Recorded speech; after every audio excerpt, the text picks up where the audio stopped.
Alhamdulillahi Rabbil Alamin. Wa afdhalus salati wa atammut taslimi ala sayyidil awwalin wal akhirin sayyidina wa nabiyyina wa maulana Muhammadin wa ala alihi wa sahbihi wat tabi'in wa tabi'it tabi'ina lahum bi ihsanin ila yaumiddin. Wala hawla wala quwwata illa billahil aliyyil azim. Amma ba'd. Fa ya ibadallah, usikum wa nafsi bi taqwallah, faqad fazal muttaqun.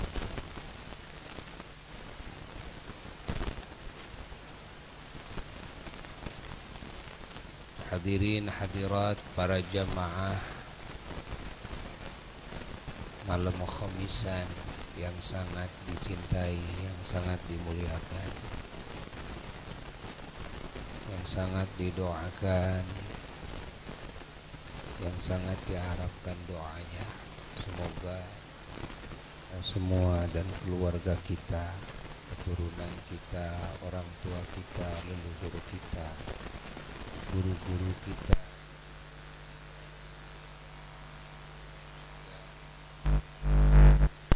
orang-orang yang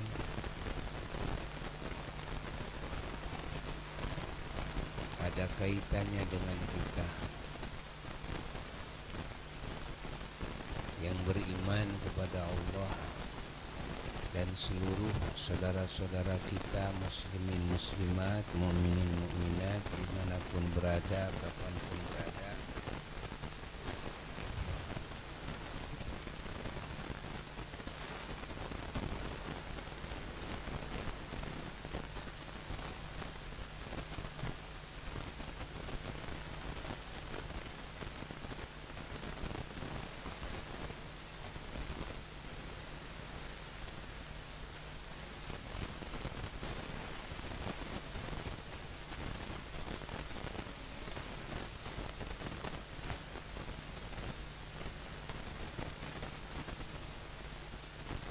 Semuanya semoga oleh Allah digolongkan kepada golongan ahli keselamatan.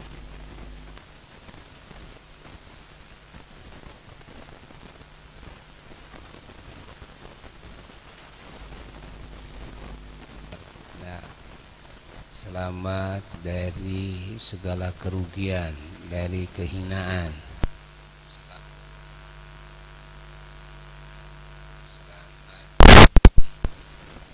segala penyakit yang zahir, yang batin. Selamat dari godaan syaitan, selamat dari kejelekan hawa nafsu, selamat dari tipuan dunia, selamat dari kejahatan makhluk, baik bangsa syaitan, bangsa jin, bangsa manusia, dan binatang, dan juga apapun makhluk Allah. Dan diselamatkan dari jelek-jeleknya takdir, diselamatkan dari api nerakanya Allah, diselamatkan dari murkanya Allah, diselamatkan dari bencana pada hari kiamat, diselamatkan dari fitnah dan siksa kubur, diselamatkan dari segala kejelekan, dari segala yang tidak kita inginkan, baik di dunia maupun di alam barzakh maupun di akhirat kelak.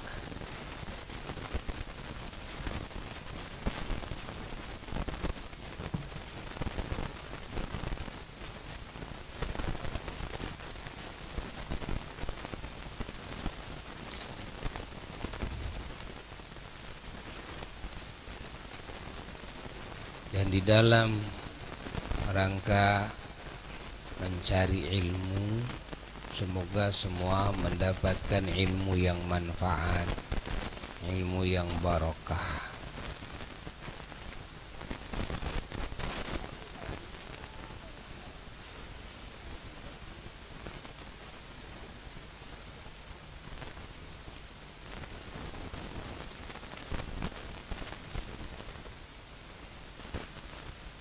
Para jamaah sekalian,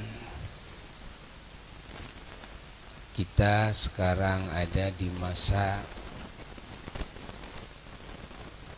proses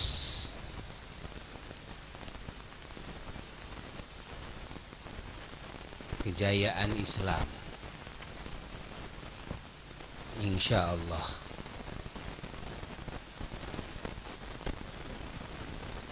Kita semua yakin karena kita mendengar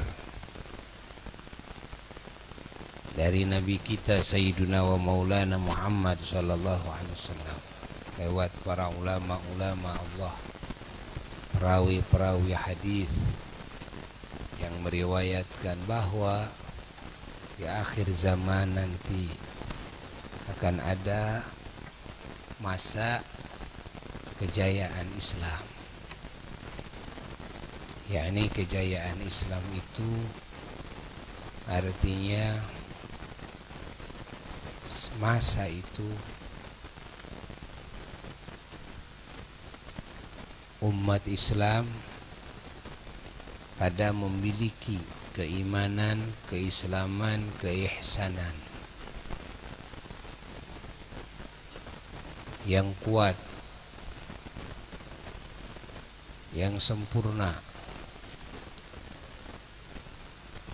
Artinya juga pada masa itu umat Islam pada memiliki ilmu yang sahih, yang tersambung mata rantainya kepada baginda Nabi besar Muhammad sallallahu alaihi wasallam. Pada masa itu umat Islam pada mulia akhlaknya, pada mulia sifat-sifatnya.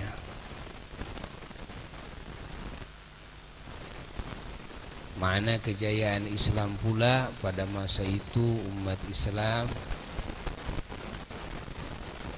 ahli amal semuanya.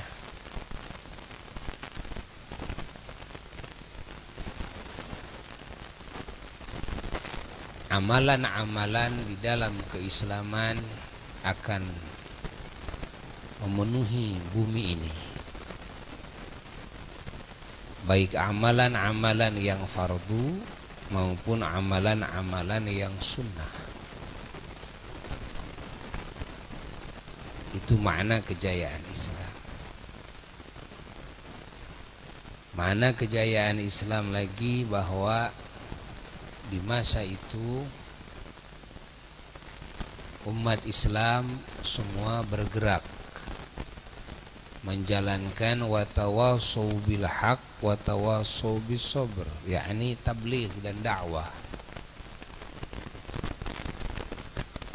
Tidak semata-mata amanu wa amilus solihat saja, beriman dan beramal soleh saja, tapi juga watawasau bil haq, rajin memberikan nasihat kepada sesama, menunjukkan kepada sesama kepada kebenaran. Ini watawasau bil haq, watawasau bis sabr. Di antara sesama saling nasihati agar bersabar, karena kunci kesuksesan hanya terletak pada kesabaran. Kita kalau tidak sabar dalam mencari ilmu, gak akan dapat ilmu. Kita kalau tidak sabar dalam mengamalkan ilmu, tidak akan mampu menjadi muslim yang bisa mengamalkan ilmu. Kalau kita tidak sabar dalam berdakwah, menghadapi berbagai rintangan dan halangan, maka tidak akan tersebar agama ini kepada yang lain. Yang menjadi wasilah Islam sampai ke dada kita sudah 1400 sekian puluh tahun itu karena kesabarannya umat Islam yang terdahulu. Kesabarannya para ulama, kesabarannya para da'i, para ustadz.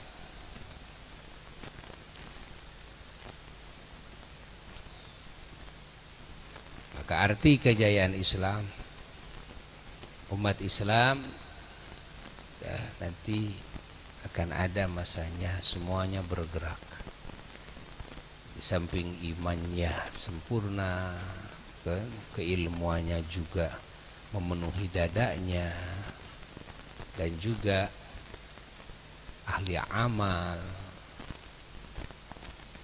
mengamalkan ilmunya, dan juga semuanya bergerak dalam dakwah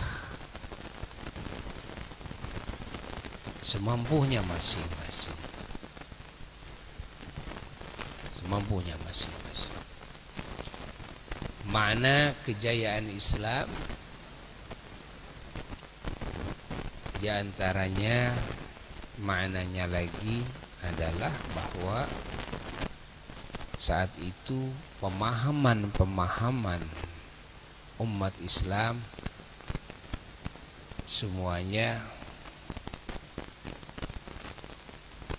ada di dalam wilayah pemahaman dan akidah Ahlus Sunnah wal Jamaah. Akidah dan pemahaman pemikiran yang di luar Ahlus Sunnah wal Jamaah akan terkikis habis. Akan habis. Yang sekarang banyak yang bertengkar bahkan sampai berperang. Gara-gara apa? Gara-gara mempertahankan pemahaman yang dianggap oleh dirinya ini yang benar, dan yang tidak sama dengan pemahaman saya adalah salah. Lebih dari salah adalah syirik, musyrik, kufur, murtad, halal darahnya, sampai ke sana tuh. Ini yang terjadi.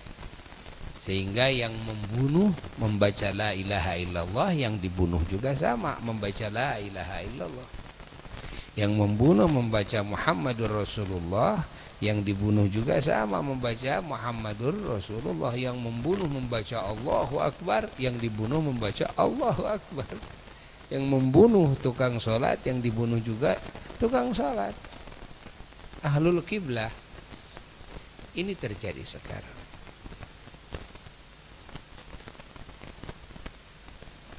Kita sedih melihat keadaan ya di sebagian negara, di sebagian wilayah,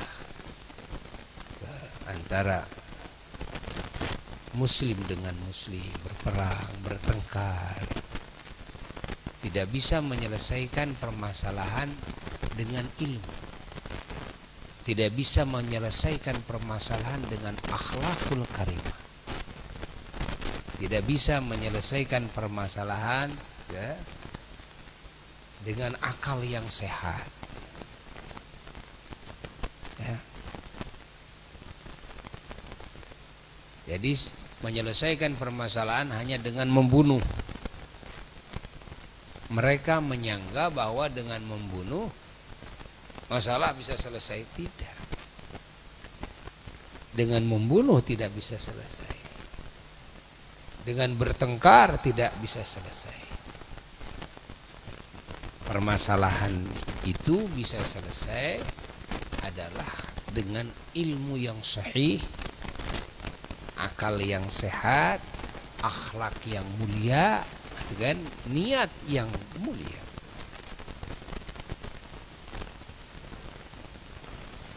Niatnya mau apa? Apakah niatnya mau membunuh atau mau apa? Tidak ada ajaran di dalam ajaran Rasulullah Sallallahu Alaihi Wasallam membunuh. Tidak ada. Ingat, membunuh itu ada dalam situasi yang sangat-sangat darurat. itu pun juga dilakukan justru demi menjaga kemaslahatan hidup bagi orang yang banyak. Seperti orang yang dia berani membunuh sesamanya, kan, tanpa haknya. Ya, orang yang sudah berani membunuh ini bisa jadi berani membunuh yang lainnya. Maka di dalam ajaran Islam, kan, di dalam hukum syariat Islam, bagaimana hukuman bagi orang yang membunuh? Dibunuh lagi, kecuali kalau dimaafkan oleh keluarganya. Itu pun juga tetap harus dikenakan denda yang sangat berat sekali. Tuh.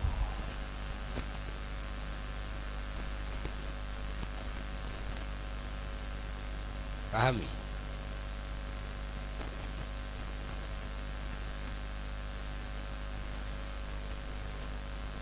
Islam diturunkan justru untuk menjaga manusia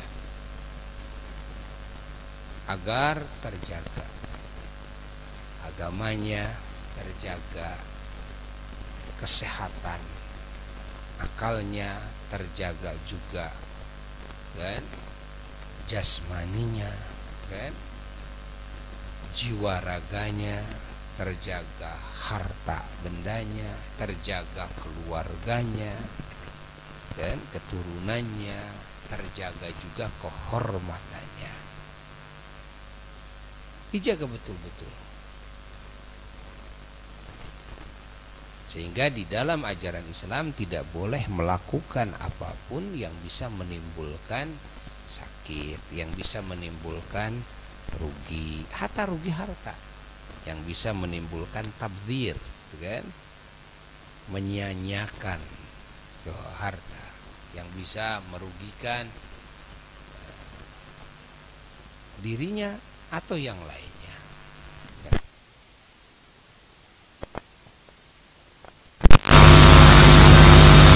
Apalagi menghilangkan akal, apalagi sampai membunuh. Makanya menghilangkan akal dengan cara apapun itu dosa besar,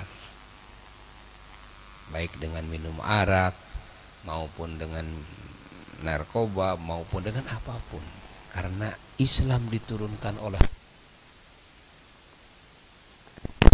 jangan sampai akalnya rusak, jasadnya rusak, jangan sampai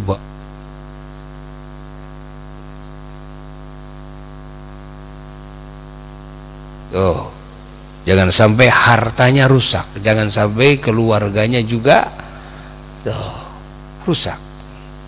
Itulah tujuan agama diturunkan. Makanya diharamkan menghina yang lain, diharamkan membuka aib yang lain. Kenapa? Karena ini merusak kehormatan. Diharamkan, kan, ghibah, diharamkan memfitnah. Tuh. Allah, Allah, Allah, Allah, Allah. Diharamkan juga hasud di dalam hati kita. Orang yang dihasudinya tidak tahu, ya, karena cuma di dalam hati saja. Itu diharamkan. Dah dosa besar hasud ini. Kenapa? Karena hilangnya rasa kasih sayang. Kalau orang hasud, artinya dia sudah kehilangan sifat kasih sayang. Di mana sifat kasih sayang ini dasar di dalam agama. Bagian daripada dasar di dalam ajaran Islam adalah hadirnya sifat kasih sayang di dalam hati kepada semua makhluk Allah. Orang kalau hasud artinya kehilangan sifat itu. Itu sudah dosa.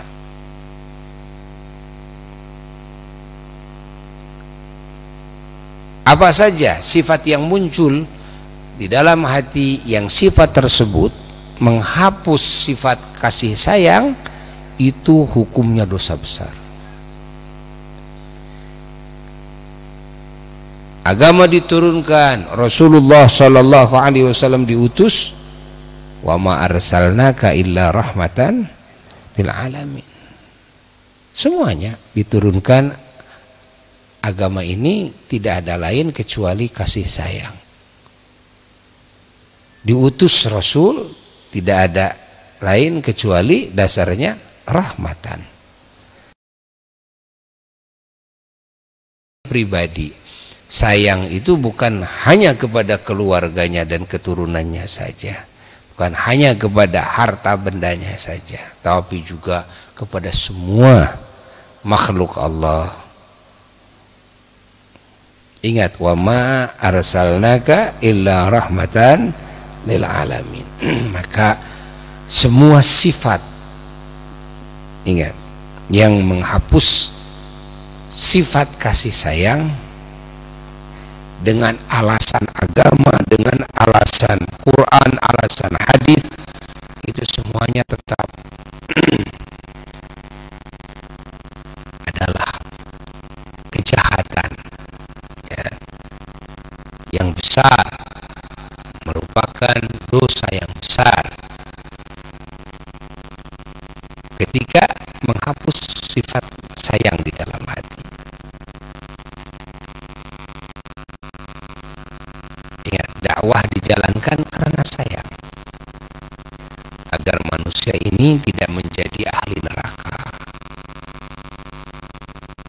Bahkan di dunianya agama diturunkan justru untuk supaya manusia ini terjaga kehormatannya, terjaga jiwa raganya, terjaga kesehatan akalnya, terjaga harta bendanya, terjaga keturunannya.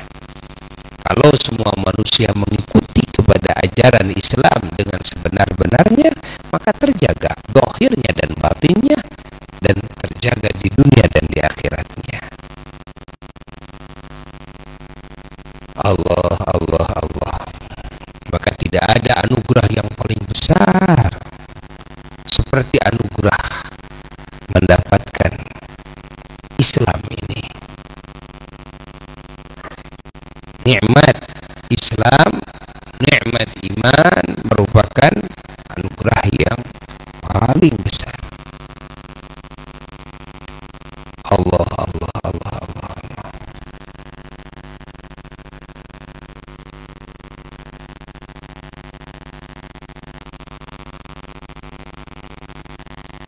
Maka kita wajib bersyukur kepada Allah Jalla Jalaluhu atas anugerah iman dan Islam, dan kita harus terus berdoa dan berjuang meminta terus kepada Allah agar disempurnakan iman kita dan Islam kita sampai kepada derajat ihsan dan sampai kepada kesempurnaan dalam ihsan.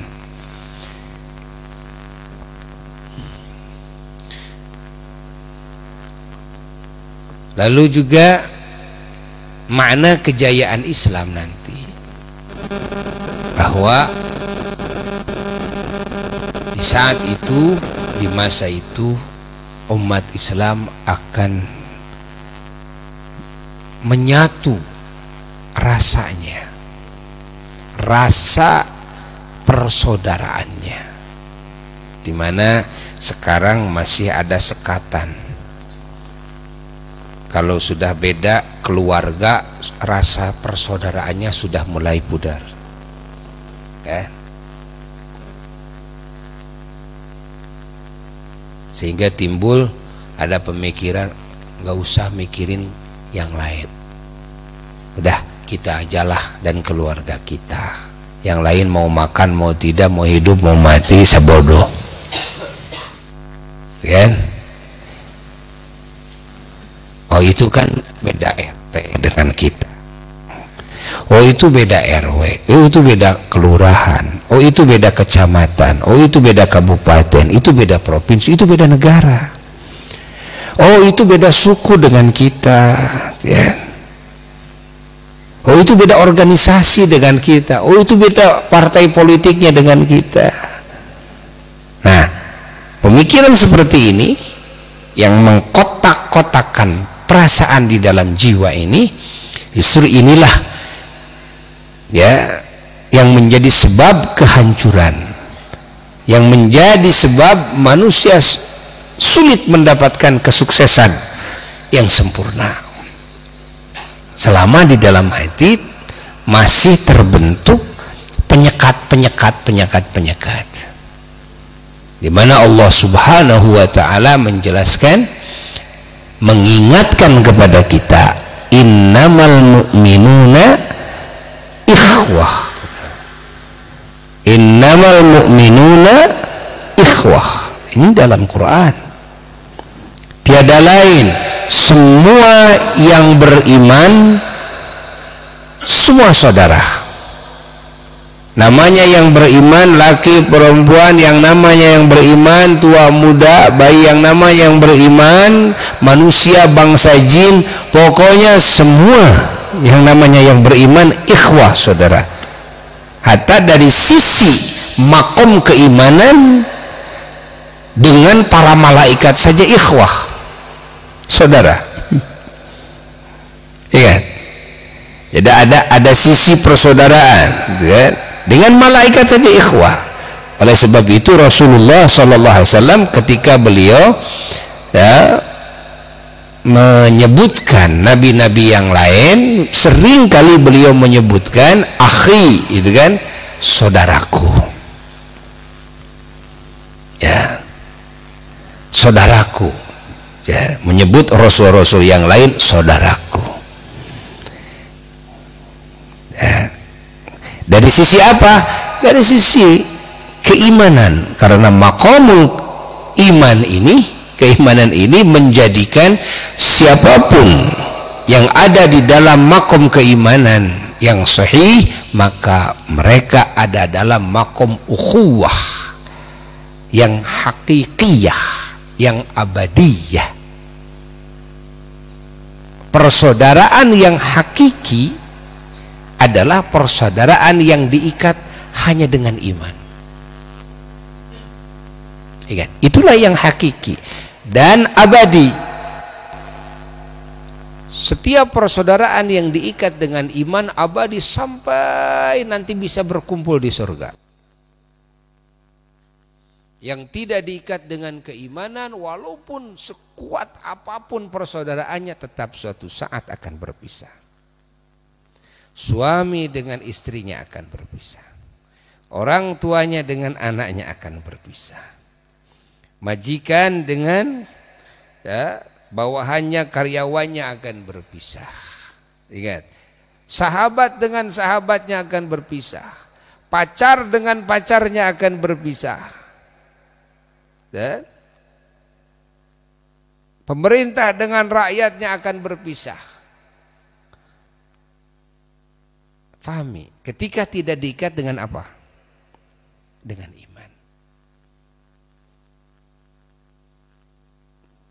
Jadi yang menjadikan persaudaraan yang abadi dan hakiki hanyalah iman. Ikatan iman yang sahih. Sehingga kita dengan para malaikat saja saudara. Dari sisi apa? Maqamul iman. Walaupun beda-beda tugas, ya, tugasnya ini, yang ini, tapi tetap ya, semuanya adalah ikhwah. Ikhwah itu saudara. Baik dengan para nabinya, para rasulnya alaihissalatu wassalam, maupun dengan semua umatnya. Maka Rasulullah Sallallahu Alaihi Wasallam menyebutkan kepada umatnya ikhwan. Ikhwan. Ikhwan itu apa? Saudara. Rasulullah Sallallahu Alaihi Wasallam kepada umatnya, ya, Di satu sisi beliau menyebutkan ummati, umatku, tapi di sisi lain beliau juga menyebutkan ikhwani, saudaraku. Dari sisi apa? Itu ikhwan adalah dari sisi ikatan apa? Iman. Dengan umat Nabi Adam alaihissalatu wassalam, dengan umat Nabi Idris, dengan umat Nabi Nuh alaihissalatu wassalam, dengan umat Nabi Musa alaihissalatu wassalam, dengan umat Nabi Isa alaihissalatu wassalam, dengan umat seluruh para rasul alaihissalatu wassalam, maka kita umat Islam ini adalah saudara. Pahami oleh kita semua. Ini persaudaraan yang hakiki dan abadi adalah, ingat, persaudaraan keimanan. Jadi al-ukhuwah al-imaniyah. Inilah al-ukhuwah al-hakikiyah al-abadiyah. Selain daripada al-imaniyah, kan? Seperti al-ukhuwah al-watoniyah, al-ukhuwah an-nasabiyah, al-ukhuwah al-organisasiyah, al-ukhuwah al-asiyasiyah, al-politikiyah itu, asiyasiyah itu kan, atau al-ukhuwah itu kan, al-iktisadiyah, perekonomian itu kan, apa saja persaudaraan dalam olahraga, dalam itu, pokoknya yang lain semuanya pasti ada saatnya putus, tidak hakiki dan tidak abadi, tidak hakiki dan tidak abadi. Tapi mukmin dengan mukmin, kan, mukmin dengan mukmin, masya Allah, dan tetap akan dikumpulkan lagi nanti. Suami istrinya ya tetap akan dikumpulkan nanti.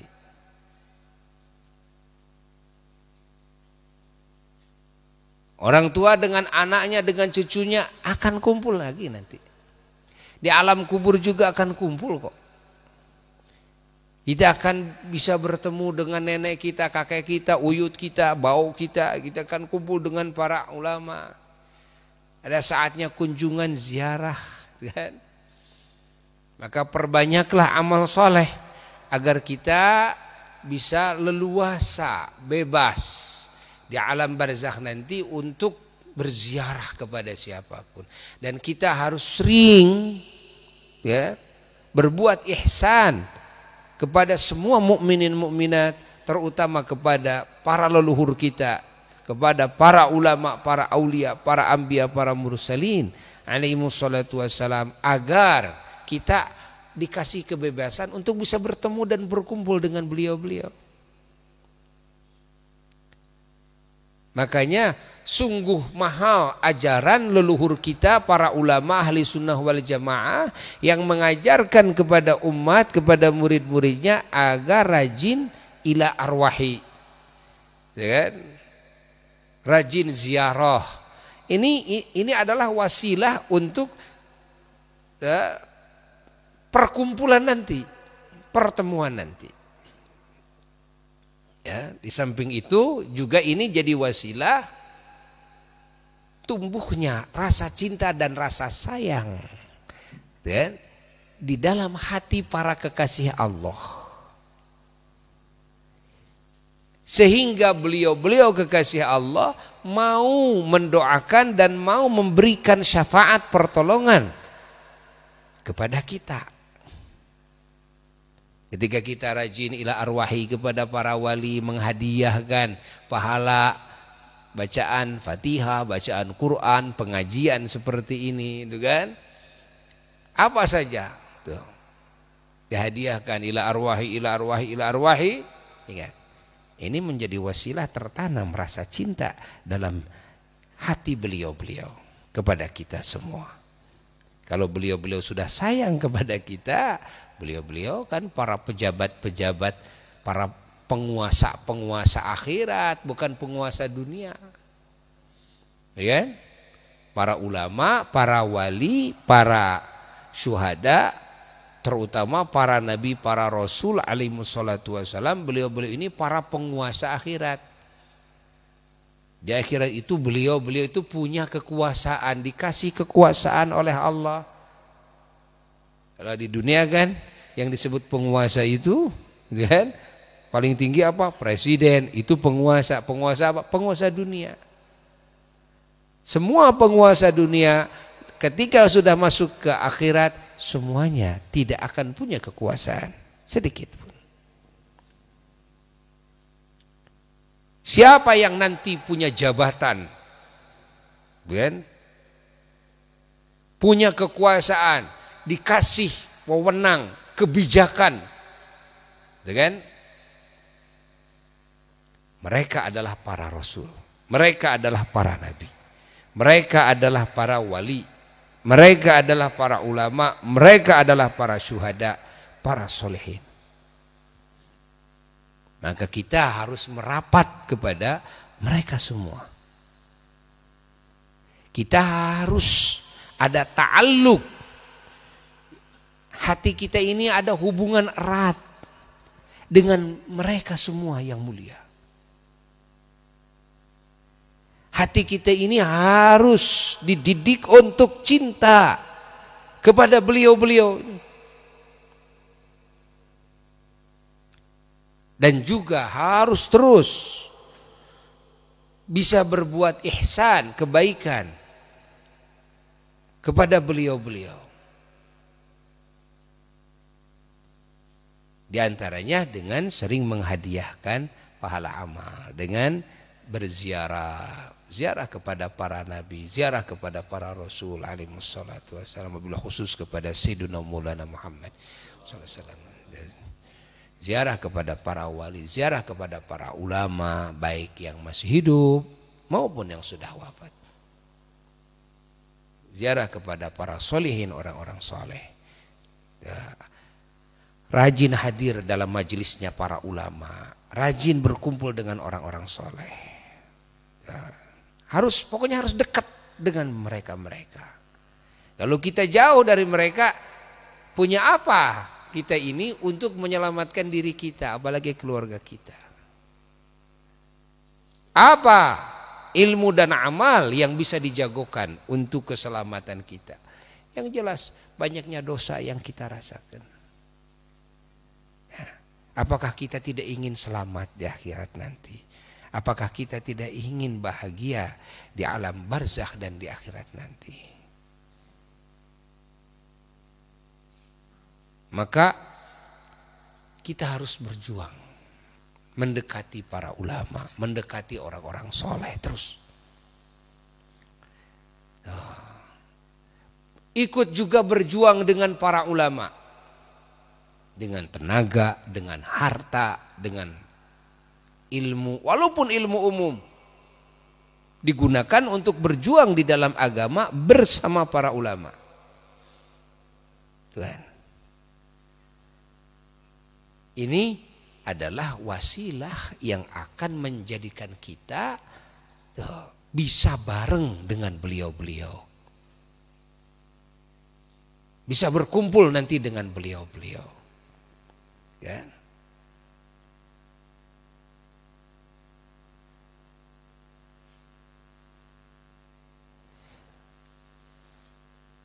Rumah kita, kalaupun kita masuk surga dengan rumahnya para ulama, para aulia, tentu tidak akan sama. Kalaupun kita masuk surga,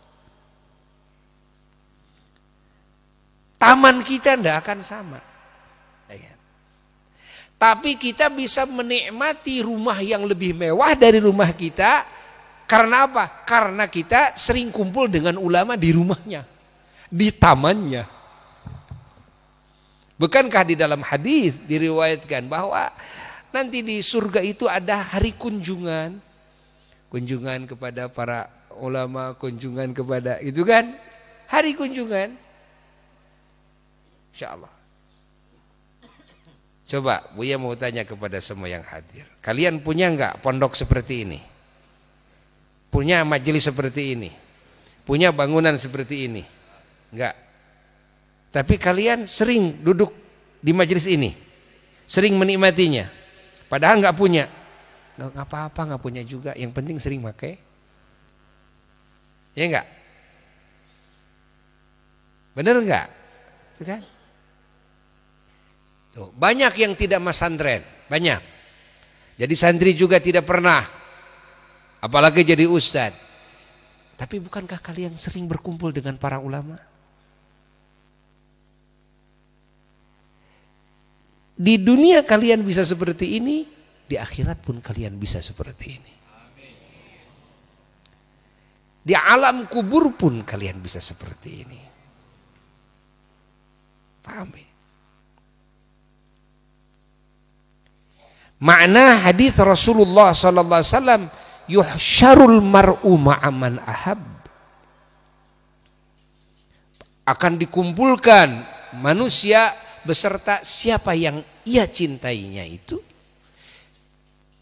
Dari dunia sampai kubur, sampai bangkit dari kubur. Terus sampai surga. Ketika hati ini cinta kepada para ulama, di dunia juga berkumpul.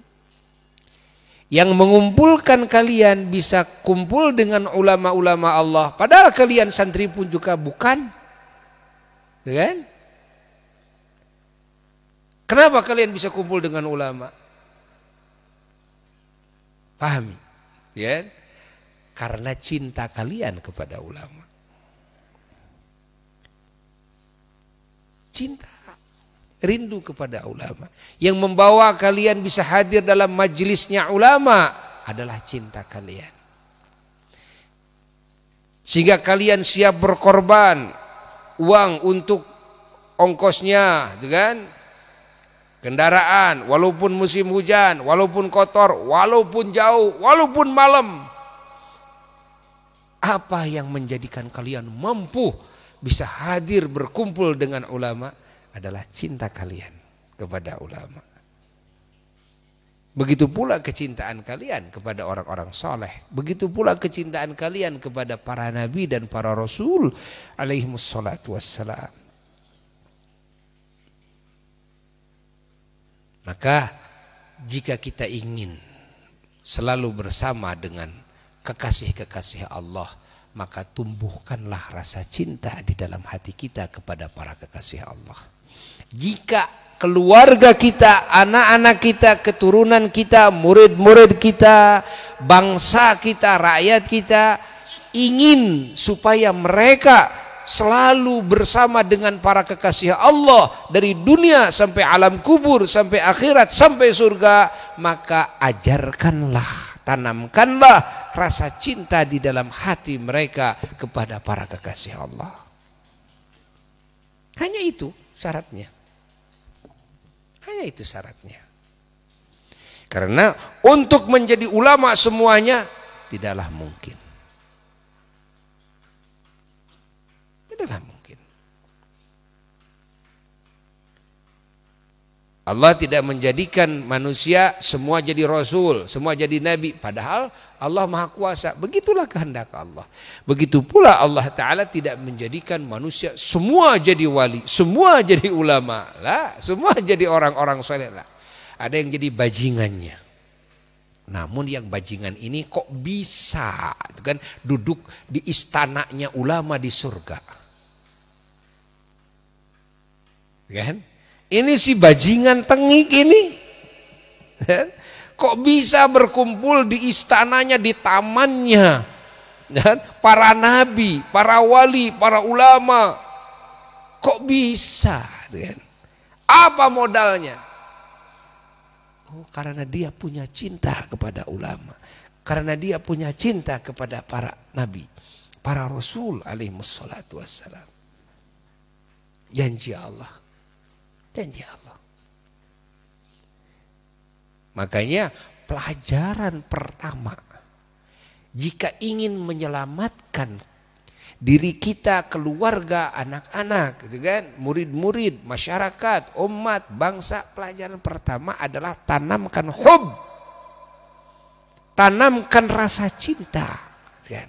Pertama kepada Allah, kedua kepada baginda Nabi besar Muhammad Sallallahu Alaihi Wasallam, ketiga kepada para kekasih Allah.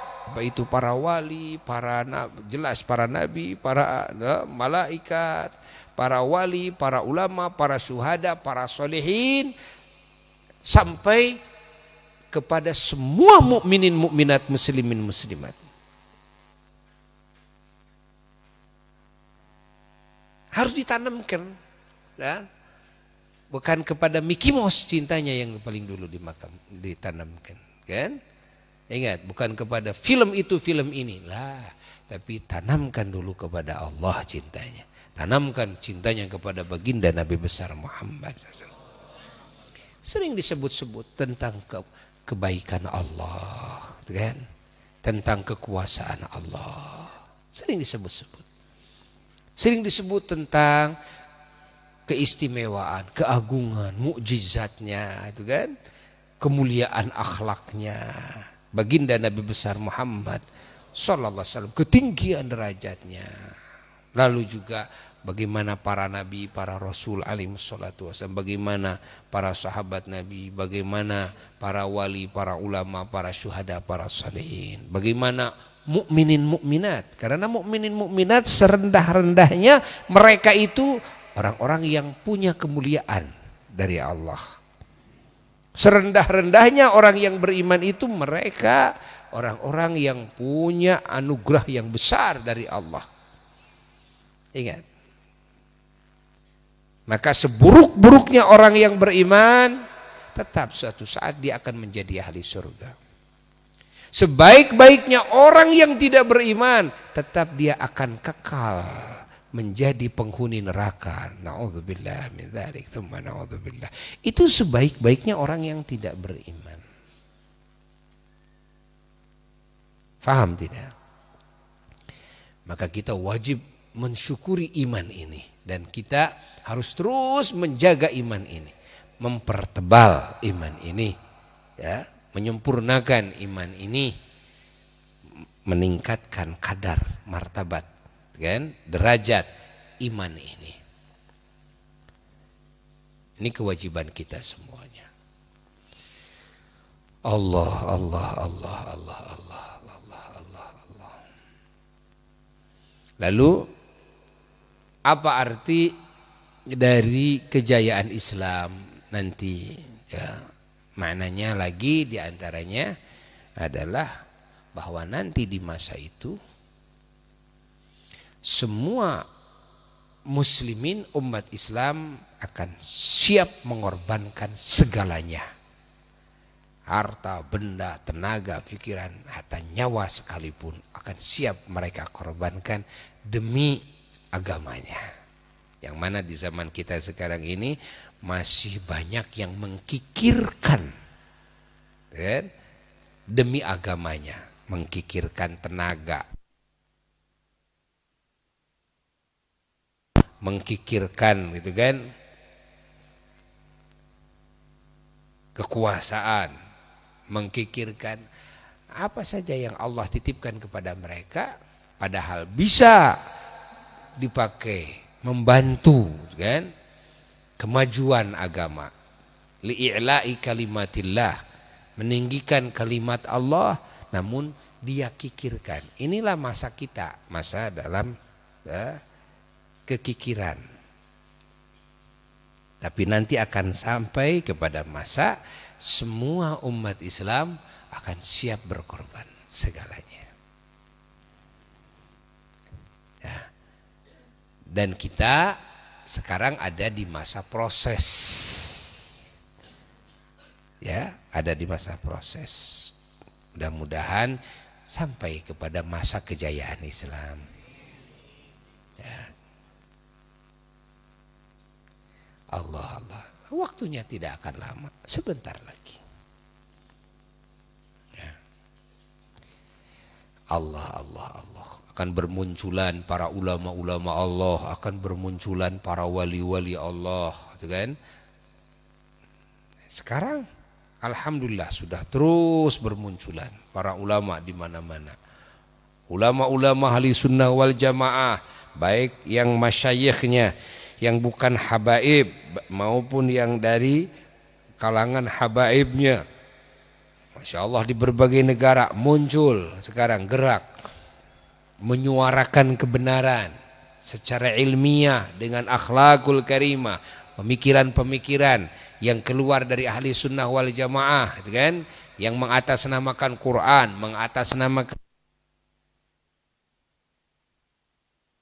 gitu kan? Paham-paham terorisme, paham-paham semuanya akan dihabisi, kan? Paham-paham yang mengakibatkan umat ini bermusuhan, umat ini berperang, semuanya, gitu kan? Akan dikikis habis pemahaman itu dengan pemahaman-pemahaman ahlu sunnah wal jamaah, dengan bangkitnya para ulama. Alhamdulillah, sekarang para ulama ahli thariqah muncul, ya, bergerak, para ulama ahli tasawuf bergerak, ya. Alhamdulillah, para ulama ahli hadis, para ulama ahli tafsir, para ulama ahli fikih bergerak semuanya. Kita wajib bersyukur. Semakin banyak sekarang majelis-majelis ta'lim, semakin banyak pesantren-pesantren, ya. Kita wajib bersyukur. Ingat. Makanya kita jangan sampai kebablasan juga, ya, rasa takut kita dengan corona. Jangan sampai kebablasan juga ini, ya. PSBB-nya sudah dicabut, masjidnya masih sepi, pengajian masih sepi, itu kan? Hati-hati. Apalagi kalau memang, kan? Kalau memang ini kita tidak tahu dan kita juga tidak, ya, sampai suudzon ke sana, tapi andai kata bahwa kejadian corona ini adalah, kan, upaya umpamanya, kan, ada upaya di balik ini supaya umat Islam yang mana mereka sudah khawatir dengan bangkitnya umat Islam, tuh, dengan masya Allah, ya, semakin menjadinya majelis-majelis taklim, dakwah-dakwah keislaman di mana-mana, kan? Berjamaah di mana-mana, yang masuk Islam, masya Allah tabarakallah, di negara-negara yang non muslim yang sangat kuat, malah sekarang rame berbondong-bondong masuk Islam. Kita lihat di Inggris, hatta para pejabat-pejabat negaranya masuk Islam. Kita sekarang lihat di Amerika, tuh, berbondong-bondong masuk Islam. Kita lihat di Cina malah yang komunis itu berbondong-bondong masuk Islam. Kita lihat di Jerman, di Prancis, ya, di Itali. Ini negara-negara yang wah, itu kan, masya Allah. Tentu akan ada pihak-pihak yang ketakutan, khawatir ini, dan dunia ini dikuasai oleh umat Islam. Memang suatu saat akan terjadi seperti itu, bahwa dunia akan dikuasai oleh umat Islam. Nah, oleh umat Islam. Ya, tapi oleh umat Islam yang baik, ya, dengan pemikiran yang baik, dengan pemahaman yang baik. Bukan arti penguasaan yang menindas, bukan arti penguasaan yang radikal, bukan arti penguasaan yang membunuh, lah. Tidak. Justru penguasaan yang betul-betul bisa mengayomi semuanya. Di saat kejayaan Islam terjadi, adakah di saat itu orang-orang kafir? Ada, biasa. Ada, bisa. Bukan semuanya di muka bumi ini jadi umat Islam, lah, bukan seperti itu. Ada. Tapi begitu indah umat Islam mengayominya, begitu indah umat Islam mengaturnya, masya Allah. Begitu bijak umat Islam memayunginya. Pahami oleh kita semuanya. Allah, Allah, Allah, Allah. Namun nanti di saat kejayaan Islam itu, agama Yahudi akan lenyap. Nasrani pun juga akan menjadi Muslim. Ya, mau tidak mau. Diterima atau tidak diterima, sadar atau tidak sadar, bahwa gereja-gereja suatu saat akan menjadi masjid. Yang ngomongkan bukan Buya. Itulah kejayaan Islam. Kenapa? Karena Yesusnya sendiri nanti yang berdakwah. Nabi Isa alaihissalatu wassalam yang akan turun. Nabi Isa alaihissalatu wassalam yang akan klarifikasi, yang akan memutihkan akidah orang-orang yang mengaku bertuhan kepada Allah lalu mengaku bertuhan kepada dirinya. Orang-orang yang berkeyakinan bahwa Nabi Isa disalib, beliau sendiri yang nanti akan memplikasi ini. Bagaimana disalib? Ini saya ada, itu kan, hadir di tengah-tengah kalian. Allah. Sehingga semua patung-patung salib semuanya akan sirna. Semuanya akan sirna. Insyaallah. Babi-babi semuanya akan dibunuh, yang dipakai untuk mengelabui umat Islam. Bahkan orang-orang Nasrani sekalipun pada dalam ajaran agamanya diharamkan babi itu. Nah, tapi mereka menjadi orang yang biasa mengkonsumsi babi lalu mengelabui umat Islam.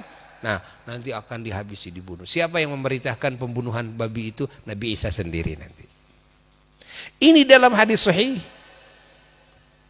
Nabi Isa sendiri, dan insyaallah.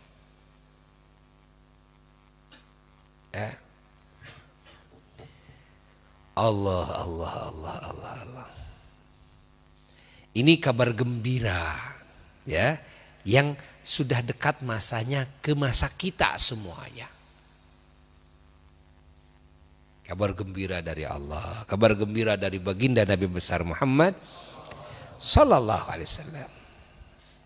Makanya jangan kebablasan umat Islam ini. Jangan kebablasan. Ya. Andai kata mereka punya cara bagaimana supaya menghentikan kegiatan ibadah umat Islam, dakwahnya umat Islam, itu kan, masjidnya supaya sepi, pengajian supaya sepi, pesantren supaya libur, sehingga umat Islam nanti bisa dikelabui, itu kan, dengan new normal umpamanya, umat Islam bisa, itu kan. Nah, mereka tetap akan gagal. Akan gagal. Karena umat Islam itu dikasih jurusnya banyak oleh Allah. Ya, dikasih jurusnya banyak. Ketika yang lain mengatakan, tuh umat Islam meninggalkan Jumaah, enggak apa-apa. Kan ada jurusnya itu kan. Jurus meninggalkan Jumaah, itu kan. Ada jurus meninggalkan berjamaah. Ada jurus sholatnya ada jaraknya. Ada jurusnya. Benar itu menurut syariat Islam. Oh benar menurut syariat Islam. Dosakah? Tidak. Tidak bisa dianggap umat Islam yang meninggalkan Jumaah itu kan dosa. Apalagi sampai 3 kali. Walaupun puluhan kali, ratusan kali tetap tidak dosa. Ya. Tuh. Sebab boga naon? Jurusnya. Ya. Makanya dengan alasan apapun, apakah kejadian corona ini memang murni, itu kan? Tidak ada niat-niat jahat dari orang-orang yang mau berbuat jahat, ataukah ada niat tetap bagi umat Islam selama menjalankan agamanya dengan benar tidak akan terpengaruh oleh itu. Ya, dia akan terpengaruh. Ya, apalagi bagi Indonesia. Pemerintahnya Muslim, kan? Pemerintahnya Muslim. Tentu pemerintahnya juga akan tetap memberikan peluang, kan? Membuka pintu ketika sudah masuk ke new normal. Dan kita sekarang sudah masuk ke era new normal. Maka cepat-cepat Cepat-cepat, kompakan lagi masjid, kompakan lagi majelis taklim. Pasar aja sudah berdesakan kok. Pasar aja berdesakan. Coba lihat di pasar, bener nggak? Di pasar berdesakan, di mall berdesakan, gitu kan? Antri masuknya satu-satu, ya masuknya satu-satu, tapi di dalam ya biasa berdesakan. Iya enggak? Hah? Di mobil berdesakan, bener enggak? Ada juga lihat di mobil suka satu jok ini kosong, ini tetap nggak bisa, rugi nanti. Ya kan? Artinya nggak bisa jalan, nggak bisa jalan. Nah, tuh, apalagi nanti pesawat. Kalau pesawat lebih rugi lagi tuh. Nah, sekarang di tempat-tempat hiburan, di tempat-tempat apa namanya wisata sudah berdesakan. Namun tetap kita saling dorong agar umat Islam menjalankan protokol kesehatan dan tetap harus dijalankan. Apa protokol kesehatan? Banyak wudu. Bukan cuma cuci tangan doang umat Islam itu. Ya, jadi Buya saling mengingatkan ya kepada yang lain, kalau mengingatkan protokol kesehatan secara Islam, jangan hanya bilang harus banyak cuci tangan. Lah, saya berbicara atas nama agama, tapi kan bagi umat Islam adalah banyak apa? Banyak wudu. Ya, ini protokol kesehatan. Sering mandi.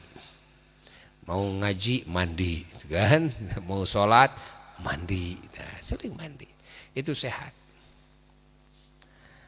Alhamdulillah. Masya Allah. Untuk meningkatkan imun tubuh sudah ada dalam ajaran Nabi, kan? Minum apa? Minum madu. Tuh. Minum madu. Didawamkan minum madu tuh, insyaallah. Allah Allah Allah Allah Allah Allah Allah Allah Allah Allah. Harus banyak olahraga. Ya. Umat Islam itu suruh banyak sholat saja sudah olahraga luar biasa tuh. Ya. Buya itu nggak suka. Buya bilang sama murid-murid Buya, sama jamaah Buya, Buya itu nggak suka kalau jamaah Buya itu mengkhususkan olahraga yang memang tidak ada kesunahannya di dalam Islam, kan? Di dalam agama, yang hanya sekedar olahraga semata-mata, apalagi olahraganya yang memang kadang-kadang bisa bahaya juga, kena jantung dan sebagainya. Buya itu tidak suka. Buya itu diajarkan oleh guru-guru Buya, oleh apa olahraga bagi umat Islam itu seyogyanya yang betul-betul bisa menghasilkan manfaat yang banyak. Apa? Perbanyak sholat. Ayo olahraga yang benar sholatnya, kan? Lalu apa lagi, kan? Olahraga umat Islam, macul. Hah? Ayo rajin ngepel. Walaupun sudah jadi kiai, jadi ustadz, rajin ngepel. Sapu-sapu tuh di rumah, diserambi rumah. Apalagi kalau punya majelis pesantren, ayo coba cuci pakaian. Nah, ini apa? Olahraga. Nah, pakai nyangkul. Ya. Ayo bikin pertanian. Apa itu bukan olahraga? Manfaat tidak? Menghasilkan tidak? Menghasilkan. Lalu belajar ilmu bela diri, silat. Kalau cuma muter-muter kok, muter-muter bola kan ya bisa itu olahraga, tapi kadang-kadang ini lebih berbahaya juga, apalagi yang punya jantung dan sebagainya. Tapi kalau belajar silat, ilmu bela diri, kan? Manfaat enggak? Manfaat untuk bela diri kita, untuk bela diri keluarga, untuk bela masyarakat, untuk bela negara, untuk bela agama. Kenapa tidak dijalankan itu? Renang, gitu kan? Harus bisa renang, nyelam, gitu kan? Main tumbak, main panah, main tongkat, main golok, main pedang, gitu kan? Itu main kuda. Kalau sekarang tambahin main motor, silakan trek-trekan itu manfaat tuh. Ya, minimal nanti bisa dipakai jurus langkah 1000 kabur. Nah, kan? Bisa kan? Nyopir gitu kan? Bisa. Nah, apa yang manfaat? Yang manfaat, jalankan. Yang lebih banyak manfaatnya, jalankan. Ya, yang sedikit manfaatnya, coba alihkan kepada yang lebih banyak manfaatnya. Marah itu, apa itu marah? Ya, Buya dulu lagi kecil, seneng main bola, lagi kecil, bolanya pakai kalapa. Ya malum di kampung, ya, pakai jeruk Bali gitu kan, nggak ada bola gitu, nggak ada. Marah, ya, marah. Kita beralasan olahraga itu, marahnya bukan main. Apakah tidak ada olahraga yang lebih banyak manfaatnya? Ya, lebih banyak, bukan bagi diri kamu saja, tapi bagi umat, bagi bangsa, bagi negara, bagi agama. Ya, bahkan olahraga bisa menghasilkan, Masya Allah, menjadi wasilah menghasilkan duit, menjadi wasilah menghasilkan makanan. Ayo, minuman, olahraga, tani. Apa itu? Masya Allah, setiap habis sholat subuh terus khotaman Thariqah Qadiriyah Naqsyabandiyah, lalu setelah itu beliau ngajar dulu. Setelah sholat isyraq ngajar dulu santri, setelah ngajar santri lalu beliau bawa cangkul kemana? Ke gunung. Itu tiap pagi, nggak lama-lama, hanya sampai jam 9 sudah bawa talas, bawa singkong, bawa pepaya, bawa pisang segala macam. Tuh, datang ke rumah lalu sholat duha, selesai sholat duha ngaji lagi, insyaallah. Tapi rutin tiap pagi begitu, rutin terus begitu, sehingga tanah kebunnya yang begitu banyak, sawahnya semua terurus semuanya dengan rutinitas itu. Makanya kelihatan banyak yang ketemu sama apa ya, sehat kan, terus usia di atas 100 tahun masih sehat, olahraganya rutin, Masya Allah. Jadi paling tidak suka kalau menghambur-hamburkan tenaga lalu tidak ada manfaatnya atau sedikit manfaatnya. Apa sukanya yang banyak manfaatnya. Disebut nate ku apa mah anu teu aya manfaatnya teu dunya teu akhirat. Menang duit henteu capek, nu nyana mah capek gitu, menang duit henteu kong ho sepae.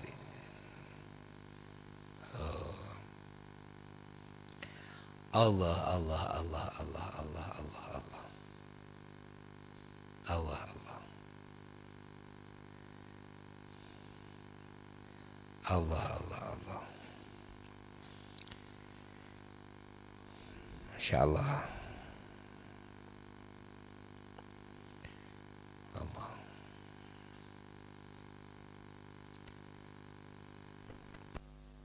Maka kita semuanya harus berjuang ikut di dalam proses kejayaan Islam. Artinya proses untuk menyempurnakan iman kita semua, menyempurnakan Islam kita, menyempurnakan ihsan kita. Rajin ngaji, ini proses kejayaan Islam. Kita jangan menunggu kejayaan Islam nanti. Itu makan secara total, itu kan? Secara total, menyeluruh. Nah, sekarang kita bangun kejayaan Islam untuk pribadi kita. Bangun kejayaan Islam di dalam rumah kita. Bangun kejayaan Islam di dalam majelis kita, di dalam pesantren kita. Kita punya murid berapa? Bangun kejayaan Islam di sana, agar mereka menjadi orang-orang yang sempurna imannya, Islamnya dan ihsannya. Ini pesantren-pesantren dimanapun itu adalah proses di dalam mewujudkan kejayaan Islam. Membangun majlis-majlis ta'lim, tabligh akbar, itu semua proses. Jalankan oleh kita. Jalankan. Mudah-mudahan walaupun tidak sampai umpamanya kita ke masa Nabi Isa alaihissalatu wassalam nanti turun, kan? Kita semuanya tetap yang paling inti bukan sampainya ke masa itu, tapi yang paling inti adalah kejayaan Islam dalam diri kita masing-masing. Itu yang paling inti. Karena percuma kita sampai ke masa Nabi Isa tapi iman kita masih lemah. Percuma, bukan itu yang kita maksud. Allah, maka anak-anak kita pesantrenkan anak-anak kita. Kitanya rajin ngaji. Suasana di rumah coba usahakan supaya penuh dengan nilai-nilai iman. Ya. Terdengar alunan Quran, terdengar alunan sholawat, terdengar alunan baca maulid, terdengar gitu kan, alunan zikir dan sebagainya. Adakan majelis zikir, majelis taklim keliling gitu kan, di RT kita, di RW kita, dibentuk sholawatan, gitu, dibentuk rotiban oleh kita, dibentuk. Apakah dari masjid ke masjid atau dari rumah ke rumah, gitu kan? Bahkan sebaiknya gitu, rumah-rumah kita itu justru harus diisi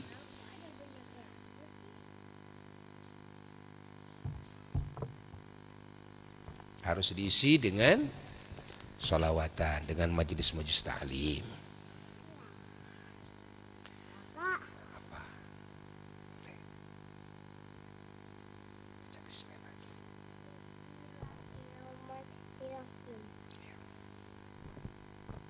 Tangan kanan.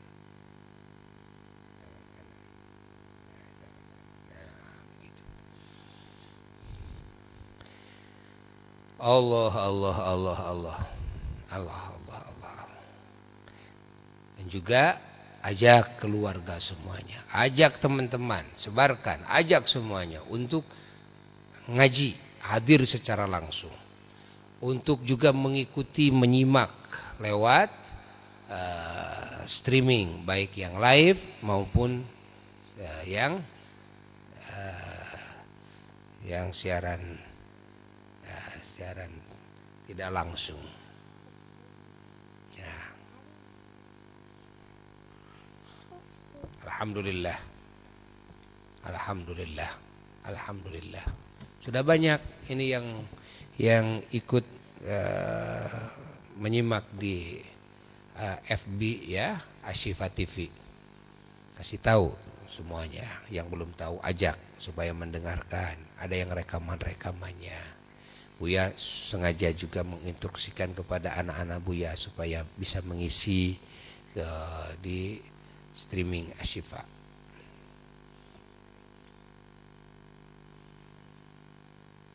Alhamdulillah, mudah-mudahan manfaat insyaallah.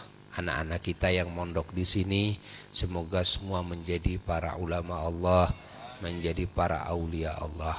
Ya, untuk masuk sekarang insyaallah bagi anak-anak ya santri yang lama tanggal 5 ya, tanggal 5 Juli insyaallah, sekaligus pengajian bulanan dibuka mulai tanggal 5 sekarang, 5 Juli yang akan datang. Jadi kita ngaji bulanan biasa. Lalu bagi anak-anak santri yang baru insyaallah masuknya tanggal 15 Juli, dibedakan oleh Buya ya. bagi yang belum daftar langsung bisa mendaftar. Sekarang disarankan daftarnya secara online ya, daftarnya secara online. Sudah diumumkan, tinggal kita transfer ke bank yang Bank BNI Asy-Syifa, Yayasan Asy-Syifa Al-Muhammadiyah BNI Syariah, lalu dilaporkan plus identitas anak yang akan mesantrennya.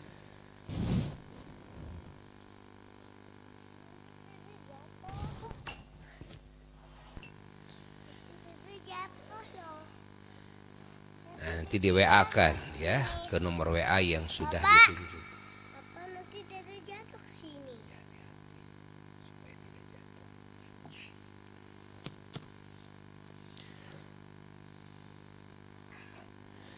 Allah. Lalu Buya ada rencana insya Allah, tapi baru rencana ya, lagi dalam persiapan. Ada diantaranya jamaah yang merasa tidak mampu untuk pendanaan, umpamanya untuk masuk di sini, Buya akan sediakan pesantren tetap ya bisa mesantren, kan? Yaitu rencananya di laki-laki di Pengaduan Hebel, di majelis di sana. Lagu untuk perempuan rencananya di Ranca Ekek untuk tahap pertama. Tuh. Untuk tahap, tapi di sini tetap ada tamhidi tetap di sini bagi yang mampu. Ya, bagi yang mampu di sini ya di sini. Ya, andai kata tidak mampu di sini, nanti bisa di luar. Insya Allah disediakan oleh Buya, insya Allah. Ini lagi persiapan.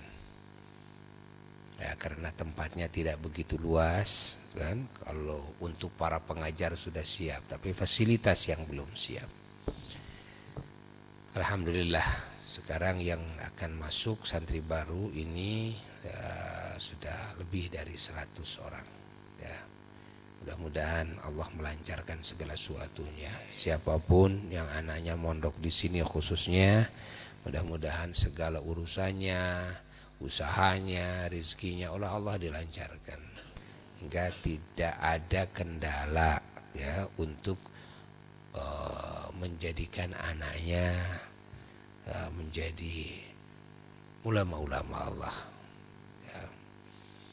Dan kita sebagai orang tua harus terus berjuang. Ya, harus terus berjuang. Karena ketika anak kita menjadi ulama, sudah kebahagiaan dan keuntungan, kemuliaan yang sesungguhnya akan digapai juga oleh orang tuanya, akan digapai juga oleh leluhur-leluhurnya. Ya. Kita harus berjuang agar anak kita bisa pesantren, agar anak-anak yang sedang pesantren itu terus dijaga oleh kita sampai tuntas. Makanya Buya minta kepada orang tuanya agar menjaga anak-anaknya jangan sampai terganggu, minimal sampai kelas 6 ya, minimal sampai kelas 6. Nah, ini banyak yang kena godaan itu biasanya di perempuan. Nah, perempuan sudah punya hubungan dengan laki-laki. Akhirnya tidak sampai kelas 6. Ada yang sampai kelas 3, ada yang sampai kelas 4, sudah berhenti di sana. Tidak disebut gagal. Ya, karena di sini mesantren di sini kelas tamhidi saja alhamdulillah insya Allah sudah cukup untuk pribadinya. Belum kelas 1 dia sudah cukup untuk pribadinya. Namun kalau untuk menjadi pendidik, pengajar, mubalik ya, untuk menjadi ulama, untuk memiliki pondok, nah ini diperlukan tuntas sampai kelas 6. Ya. Makanya yang sedang pesantren di sini usahakan tuntaskan, jangan sampai berhenti di kelas 5, berhenti di kelas 4. Jangan. Itu kelas 4 itu kalau ibarat padi sudah hijau. Sudah ada padinya, itu kan? Sudah tumbuh, sudah hijau, itu kan? Tinggal menguningkan sampai kelas 6. Di sini kelas 4 sudah mulai masuk madzhabul arba'ah, ya. Balaghah. Lalu dituntaskan terus diperluas di kelas 5 dan di kelas 6 usul fikihnya. Nanti setelah selesai kelas 6 ada kelas 7, 8, 9. Itu akan ada spesialis dan tahfidz. Tahfidz hadis, tahfidz terus qiraat sab'ah, tahfidz Quran. Itu setelah selesai. Jadi keilmuan sudah memadai, ilmu keulamaan, ya kan? Ya tinggal menghafal tahfidzul kutub, menghafal kitab-kitab ulama, itu kan? Ada spesialisnya. Nah, diusahakan malah kalau kelihatan usianya dan tidak ada hajat-hajat yang sangat urgent, tetap dituntaskan lagi. Ya. Insya Allah. Ini banyak kendala-kendala hampir di setiap pesantren, terutama di kalangan perempuan, ketika terganggu oleh laki-laki. Makanya di sini ada syarat di sini. Lihat syarat, ada sanksi. Kalau sampai perempuan di sini atau laki-laki di sini terus ada hubungan pacaran, ya, maka ini ada sanksi. Ada sanksi peringatan 1 kali, 2 kali, 3 kali terjadi, itu bisa langsung dikeluarkan. Karena ini ya, nanti akan mempengaruhi yang lainnya. Makanya orang tua harus menjaga anaknya, jangan sampai terkontaminasi dengan hubungan ya pacaran. Jangan dulu mikirin wanita, mikirin laki-laki, tuntaskan dulu. Ya. Jangan sampai mengotori hati, ya. Jangan mengotori hati. Itu pelajaran itu akan buyar kalau hati ini sudah ya, penuh dengan cinta kepada wanita atau kepada laki-laki, karena sulit. Nanti kalau sudah selesai, sudah tuntas, nah, silakan milih. Ya, kalau tidak bisa milih, datang lagi ke Buya. Buya yang carikan, ya, bisa disetel-setelkan nanti ya, dengan murid Buya lagi, kan? Bisa setelkan, kan? Karena bagusnya memang ada setelannya, bagusnya itu, ya. Apalagi kalau mau berdakwah, mau membuka majelis, ada setelannya. Kalau wanitanya sudah selesai kelas 6. Ya, ini ilmu keulamaan udah dapat.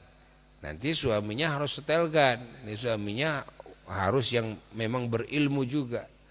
Ya, apalagi kalau ditambah berduit lagi. Ya, berilmu berduit. Ya, karena ini akan sulit berkembang. Ya, potensi si wanita ini akan sulit berkembang ketika punya suaminya ya, tidak bisa mendukung, kan, program istrinya ini. Akhirnya punya anak, sudah punya anak yang ngurus anak aja, ya. Padahal di dadanya penuh dengan ilmu. Yang khawatirnya lagi lupa malah ilmunya, kan. Nah, ya jadi usahakan harus dengan setelannya. Tuh, usahakan. Allah. Makanya harus dijaga ya, anak-anak kita jaga. Yang punya anak perempuan, yang punya anak laki-laki jaga. Urusan nanti jodohnya nanti ya ke Buya saja, ngomong saja ke Buya.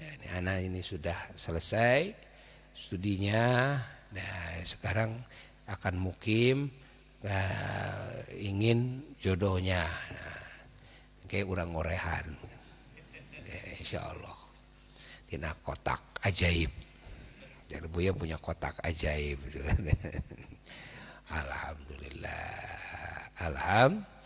Alhamdulillah. Ya, masih ada waktu yang mau mendaftarkan anaknya, masih ada waktu. Tuh, sampai tanggal 5 diusahakan ya, tanggal 5 Juli. Masih ada waktu. Allah. Semoga Allah Subhanahu wa taala menghujankan nikmat, menghujankan rahmat, menghujankan barakah, menghujankan karunia kepada kita semuanya, keluarga kita dan keturunan kita, dan kepada semua saudara-saudara kita muslimin muslimat, mukminin mukminat dimanapun berada, dan menghujankan rizkinya yang halal, yang baik, yang barakah, yang gampang, dan juga rizki hissi, rizki ma'nawi. Dan semoga Allah memberikan futuh kepada kita dan keluarga dan keturunan kita, kepada semua muslimin muslimat dengan futuhnya para arifin, para aulia, para ulama, para syuhada, para solehin, para anbiya, para mursalin, para malaikat muqarrabin alaihimus salatu wassalam. Dan semoga Allah Subhanahu wa taala mendandani hati kita semua, jiwa kita semua, dan mereka semuanya dengan akhlak yang mulia, dan mensucikannya dari seluruh akhlak yang tercela. Dan semoga Allah Ta'ala menyelamatkan kita dan mereka dari segala bala, dari musibah, dari wabah, dari fitnah, dari segala kerugian, segala kejelekan yang nampak, yang tidak nampak, dan dari ahli kejelekan yang nampak dan yang tidak nampak. Semoga Allah Subhanahu wa taala memanjangkan umur kita dan umur mereka semuanya, ya, dengan penuh jaminannya, dengan penuh kasih sayangnya, penuh ridhanya, penuh cintanya, dan juga penuh pertolongannya, penuh hidayahnya. Dan semoga Allah menetapkan iman Islam kita semua dan iman Islam mereka semuanya, dan juga menjaganya dan juga menambah-nambahnya kadar dan martabat derajat iman Islam ihsan kita semuanya. Dan semoga Allah di waktu kita dikembalikan dari dunia ke alam barzah, semoga Allah Subhanahu wa taala memberikan rezeki husnul khatimah.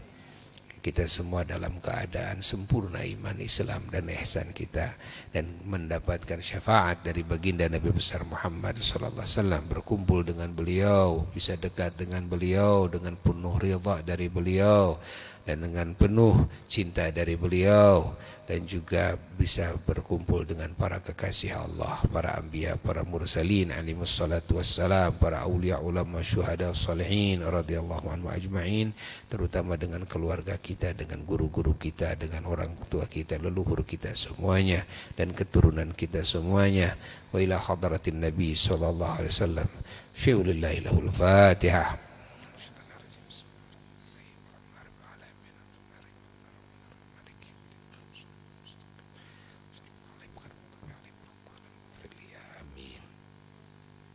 Ada yang tertinggal ya, bagi para pemuda umpamanya ya, tidak bisa masuk pesantren, tidak bisa.